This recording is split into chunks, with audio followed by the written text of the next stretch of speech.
참 예수님, 한 주간 잘 지내셨죠? 요즘 겨울 날씨 같지 않죠? 거의 봄 날씨처럼 따뜻합니다. 우리 사회도, 우리 경제도, 또 남북 관계도, 또 한일 관계도, 또 한미 관계도 따뜻한 봄 날처럼 술술 이 경자년에는 다 잘 되었으면 하는 그런 바람을 가져봅니다. 우리 정치인들이 제대로 국민을 위한 봉사의 역할을 다할 수 있도록 우리는 또 뒤에서 열심히 기도드려야 하겠습니다. 신년님 비전하시면서 좀 전달이 잘 안 된 것 같은데, 또 교중 있었다 보니까 지금 성체 공배자 한 분이 부족해서 우리 정부회장님 좀 준비해서 이따가 영성실 때 봉사해 주시기를 미리 부탁을 드리고 강론을 시작하겠습니다. 성경이 다 몇 권으로 되어 있죠? 이렇게 물으면 정확한 대답은 73권이 넘습니다. 왜냐하면 성경은 정경과 외경으로 나눕니다. 외경은 설화적인 내용이 너무 많아서 우리 가톨릭 신자들이 반드시 읽지 않아도 되는 성경을 외경이라 하고, 정경은 지금 우리가 신구약 학본 성서에서 눈으로 볼 수 있도록 가톨릭 교회에서 공식적으로 읽어야 할 성경으로 선포한 것을 정경이라고 이야기합니다. 그래서 대개 우리는 성경이 73권이다 라고 말하는 것은 엄격한 의미에서는 전체적인 성경을 다 포함해서 이야기하는 것이 아니라 우리 가톨릭 교회가 읽어야 할 성경으로서 또한 정경만을 이야기하는 것입니다. 어쨌든 우리가 읽어야 될 성경인 정경은 73권, 73권, 그래서 구약 46권, 그리고 신약 27권으로 우리가 지금 교회에서 선포한 대로 우리는 정경을 열심히 읽고 있습니다. 그런데 성경 말씀을 읽다 보면 하느님께서 인간에게 던지시는 질문, 그리고 신약 성경에서는 특히 예수님께서 인간에게 던지시는 질문들을 마주할 때가 많습니다. 그래서 오늘은 제가 여러분들에게 제가 그동안 신학생 때부터 묵상해왔던 성경 묵상 방법 혹은 성경 묵상해야 될 중요한 귀절을 3가지만 소개를 시켜드리려고 합니다. 신학생 때 제가 7년간 군생활을 빼고 신학교에 머물면서 성경을 구약 성경부터 신약 성경까지 한 13번을 읽었는데, 그때마다 하나님께서 인간에게 던지시는 질문, 예수님께서 인간에게 던지시는 질문과 마주치게 되었습니다. 그래서 한 번은 제가 성경에 나오는 그 하나님께서 혹은 예수님께서 던지시는 질문들을 노트에다가 다 적어보았어요. 너무나도 많았습니다. 그래서 그 많은 물음들을 다 묵상할 수는 없고 줄이고 해서 제가 딱 3가지 질문을 아침에 눈을 뜨면서 그 귀절을 생각하고 또 잠자리에 들면서 그 귀절에 대한 응답, 저의 대답을 말씀을 드리고 잠자리에 청하는 습관을 길러봤습니다. 물론 여러분도 나름대로 성경 묵상 방법을 가지고 계시겠지만, 혹시라도 없으신 분들은 이 3 귀절을 마음속 깊이 늘 간직했다가 하루하루 묵상거리로 삼았으면 좋겠습니다. 첫 번째 물음은 너 어디 있느냐 라는 물음입니다. 두 번째 물음은 너는 나를 믿느냐 라는 물음입니다. 마지막으로 3번째 물음은 너는 나를 누구라고 생각하느냐 라는 물음입니다. 이 3가지 물음이 어쩌면 신구약 학본 성서 통틀어서 하나님께서 우리에게 던지시는 가장 핵심적인 질문입니다. 따라서 이 3가지 질문에 응답하는 것이 바로 우리의 신앙생활입니다. 신앙의 본질이자 핵심이 바로 이 3가지 무릎 안에 집약되어 있다고 해도 과언이 아닙니다. 그래서 우리는 늘 하나님의 말씀을 묵상한다 하면서도 너무 많은 욕심을 내다 보면 남아있는 성경 구절이 마음속에 텅 비어 있을 때가 많습니다. 그러나 중요한 이 귀절들을 마음속 깊이 되새기고 또 그 물음에 대해서 내가 직접 하나님께 말씀드리는 순간, 그것이 기도이자 성경의 말씀을 묵상하는 방법이 아닌가라는 생각을 해봅니다. 자, 이 세 가지 물음에 대해서 이제 구체적으로 살펴보겠습니다. 첫 번째 질문, 너 어디 있느냐? 이건 하나님께서 누구에게 던지신 질문입니까? 기억 안 나세요? 아담에게 던지신 질문이죠. 그래서 전체적인 문장을 완벽하게 말씀드리면, 아담아 너 어디 있느냐? 라는 질문입니다. 원래 창세기는 선화적인 내용을 담고 있어서 그 내용이 현실성과는 많이 동떨어져 있습니다. 그러나 창세기가 우리에게 던져주는 의미는 하나님께서 인간을 창조하시고 생명의 숨을 불어 넣어주시고 죄 없는 상태로 창조하셨음을 우리들에게 던져주는 것이 창세기의 내용의 핵심입니다. 그러나 최초의 인간이 성과 악의 열매를 따먹음으로써 죄를 지은 상태가 됨으로써 자신의 발가벗은 모습을 인식하게 되고, 그래서 하나님과 동떨어진 삶을 살게 된다는 것도 창세기를 통해서 우리에게 던져주는 심오한 성경의 내용입니다. 여기서 발가벗은 모습을 발견한다는 것은 그저 우리가 상상으로 실오라기 하나 걸치지 않은, 그야말로 옷 하나 걸치지 않은 발가벗은 모습을 의미하는 것이 아니라 죄를 짓지 않은 상태에서의 순수함을 의미하는 것이고, 부끄러움을 느꼈다는 것은 죄로 인해서 하나님과 동떨어진 관계가 시작되었다는 것을 의미하는 것입니다.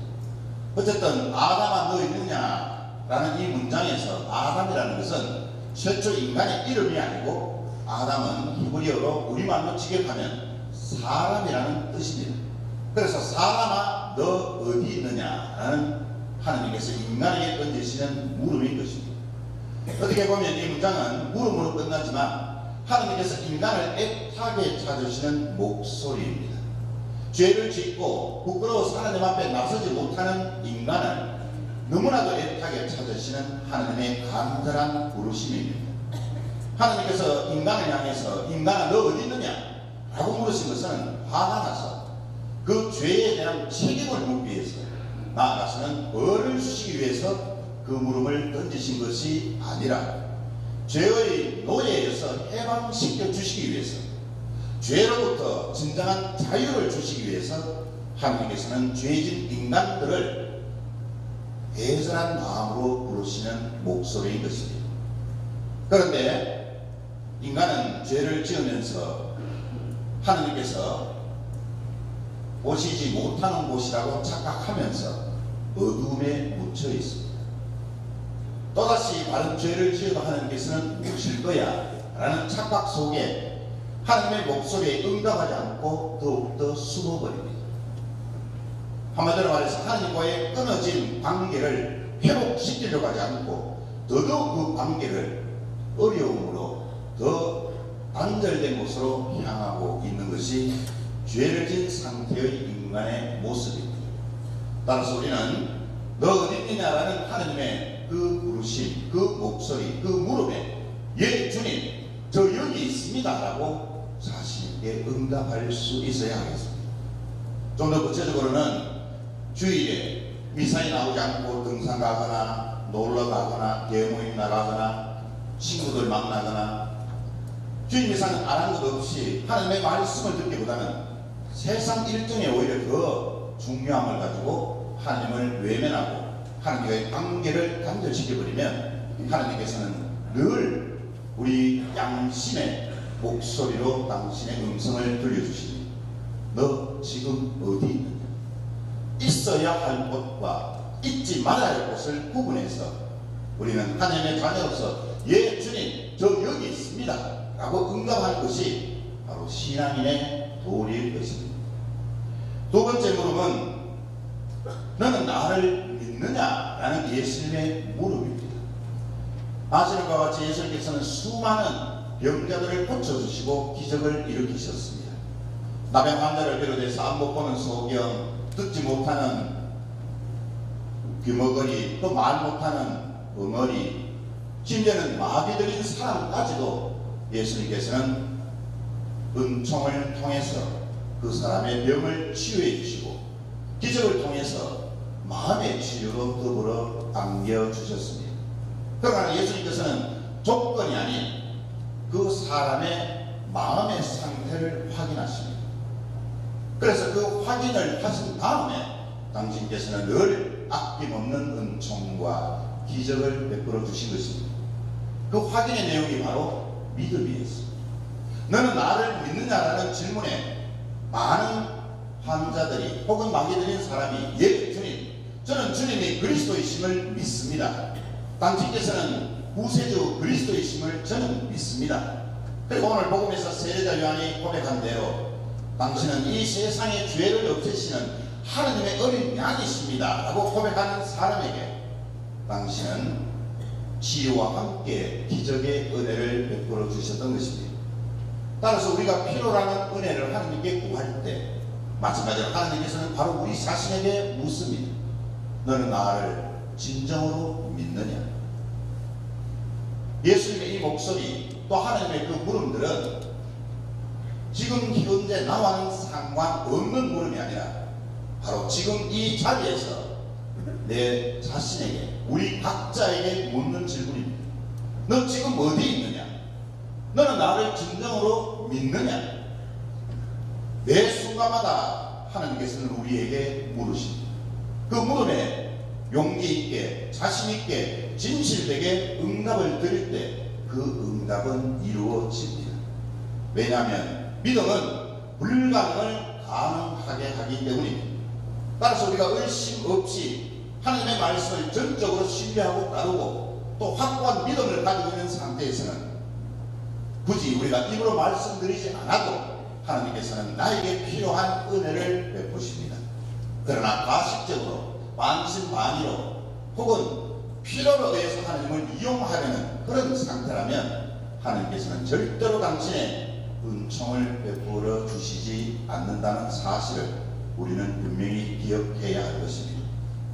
마지막으로 세 번째 물음인 너는 나를 누구라고 생각하느냐? 이 물음은 예수님께서 가이사랴 지방으로 제자들과 가시다가 제자들에게 물었습니다. 요즘 세상 사람들이 나를 두고 누구라고들 수군거리느냐? 요즘 나에 관한 소문에 대해서 한번 이야기해보라. 그래서 제자들은 예수님께 세상 사람들이 하는 소문을 종합해서 말씀드립니다. 어떤 사람은 스승님을 두고 과거에 옛 예언자 중에 한 분이 살아났다고들 이야기합니다. 그런데 또 어떤 부류의 많은 사람들은 얼마 전에 죽었던 세례자 요한이 다시 살아났다고도 합니다. 그리고 이어서 제자들은 대부분의 사람들은 스승님을 이스라엘을 로마로부터 해방시켜줄 혁명가로 이야기합니다. 스승님께서 바로 이스라엘의 왕이 되실 거라고들 이야기를 합니다. 이렇게 예수님께서는 세상 소문을 다 들으신 후 제자들을 똑바로 보시면서 그들과 개개인적으로 눈을 마주치면서 물으십니다. 그렇다면 너는 나를 누구라고 생각하느냐? 그래서 제자들은 깜짝 놀랐습니다. 왜? 세상 사람들이 하는 이야기는 종합해서 말씀을 드렸지만 평소에 예수님과 동고동락하고 늘 옆에서 수많은 기적을 보고 하나님에 관한 권위 있는 말씀을 들었지만 정작 신앙으로 예수님을 고백해 본 적은 없었기 때문입니다. 그리고 제자들 중에 대부분은 아직도 예수님이 하나님의 아들이심을 진정으로 믿지 못했기 때문입니다. 그래서 제자들 중 일부는 잘하면 예수님을 이용해서 큰 돈을 벌 수 있겠구나. 예수님 백으로 잘하면 예수님이 왕이 되면 장관이라도 한 자리 해먹을 수 있겠구나. 이런 세속적인 욕심에 가득 차 있었던 제자들도 적지 않았습니다. 그렇기 때문에 예수님의 직접적인 그 물음에 당황을 하면서 곧바로 응답을 드릴 수가 없었던 것입니다. 너는 나를 진정으로 누구라고 생각하느냐? 이것은 신앙의 본질에 관한 질문입니다. 이것은 우리의 존재가 달린 참으로 심오한 질문입니다. 이 질문 앞에서 우리가 주저하거나 망설인다면 나는 평소에 예수님을 하나님의 아들로 구세주 그리스도로 믿지 않았다는 결론이 도출되기 때문입니다. 따라서 우리는 이 세 가지 물음, 바오로야, 베드로야, 마리아야, 세세리야, 너 어디 있느냐? 라는 질문에 주님, 저는 여기 있습니다.